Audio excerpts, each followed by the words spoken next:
Ser um ajudante de super-herói muitas vezes é visto como piada até pelos próprios personagens, mas ao longo dos anos, alguns superaram essa posição e se tornaram heróis tão grandes quanto seus mentores, e é isso que a gente vai ver no vídeo de hoje.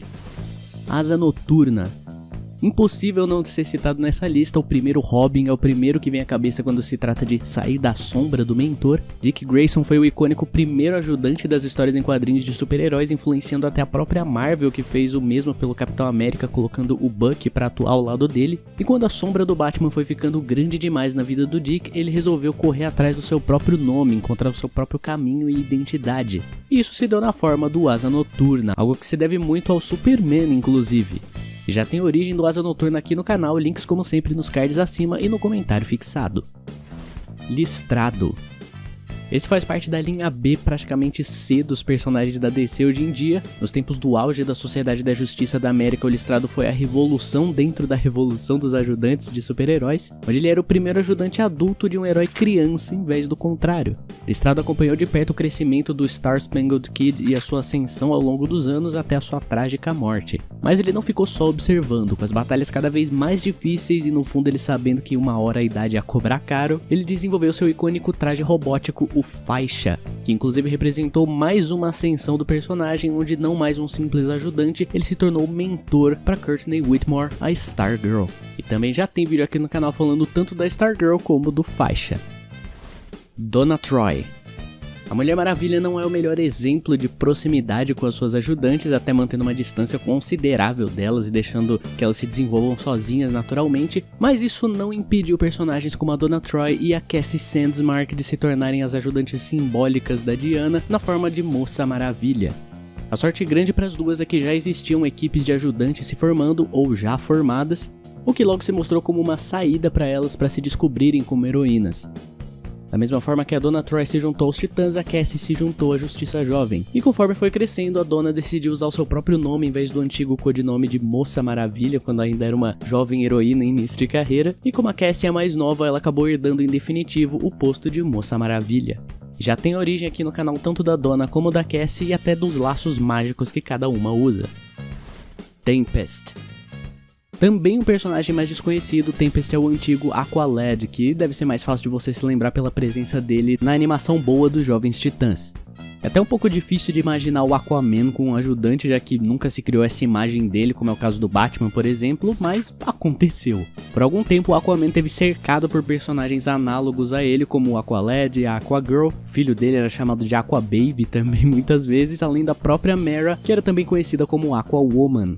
Após a morte da Aquagirl, o grande amor do Aqualad, ele se afastou de casa encontrando uma nova família com os Titãs, com os quais ele passou bastante tempo e cresceu ao lado deles.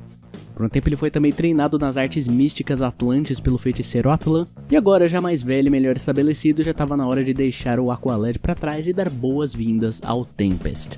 E já tem vídeo no canal falando sobre os Atlantes e até os tridentes do Aquaman. Arsenal. Roy Harper é talvez o ajudante da DC com a história mais conturbada e trágica que existe, indo desde ser deserdado e abandonado pelo Arqueiro Verde quando ele descobriu que Roy era Zé Droguinha, até perder seu braço, morrer e ser clonado, descobrir que não estava morto, enfim, complicação não faltou pro antigo Ricardito, que também andava bastante junto com seu mentor, mas conforme essas complicações foram afastando os dois, ele decidiu fazer o seu próprio nome, passando por Arqueiro Vermelho, onde ele ainda carregava muito da herança dos seus tempos com o Oliver, até finalmente se estabelecer como Arsenal, carregando consigo uma tonelada de armamentos pesados para se utilizar em combate.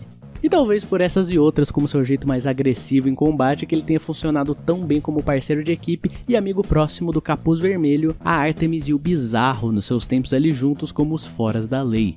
Aliás, que o próprio Capuz Vermelho é uma menção honrosa nessa lista, já que depois da sua morte e retorno, o Jason Todd começou do zero absoluto com uma nova máscara e um outro propósito, que inicialmente era centrado na sua vingança pessoal contra o Batman, por sentir que ele não fez o bastante para protegê-lo do Coringa e que simplesmente o descartou colocando outro Robin no lugar, no caso o Tim Drake. Só que o que ele não imaginava é que depois da morte de seus pais, a morte dele era o grande trauma que o Batman carregava consigo. The Flash. Simplesmente o legado mais famoso e consolidado dos quadrinhos da DC, quiçá dos quadrinhos em geral. As histórias dos Flash transcendem o tempo, então a gente vê inúmeras vezes os novos velocistas que acabam herdando esse manto em tempos futuros e tendo ali as suas aventuras com o Barry Allen em especial, como uma espécie de rito de passagem. E os melhores exemplos disso são Wally West e Bart Allen. Começando como Kid Flash e Impulso, respectivamente, os dois eram ajudantes do Flash e mais tarde integrantes das equipes jovens como os Titãs e a Justiça Jovem, fazendo todo aquele ciclo natural que os ajudantes da DC costumam fazer desde a fundação dos Titãs.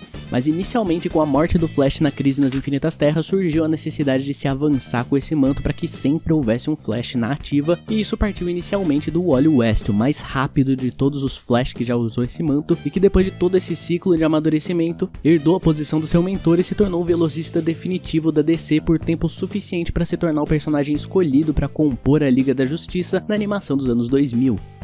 O Bart acabou sendo para ele o que ele mesmo foi pro Barry, e quando o Wally também acabou ficando ausente, o Bart, que já era mais crescido, chegou no momento dele tomar o seu lugar de direito como próximo Flash. O Bart se tornou tão competente e poderoso com o manto dos seus mentores que fazia vilões casca-grossa como o Superboy Prime terem literal medo de enfrentá-lo.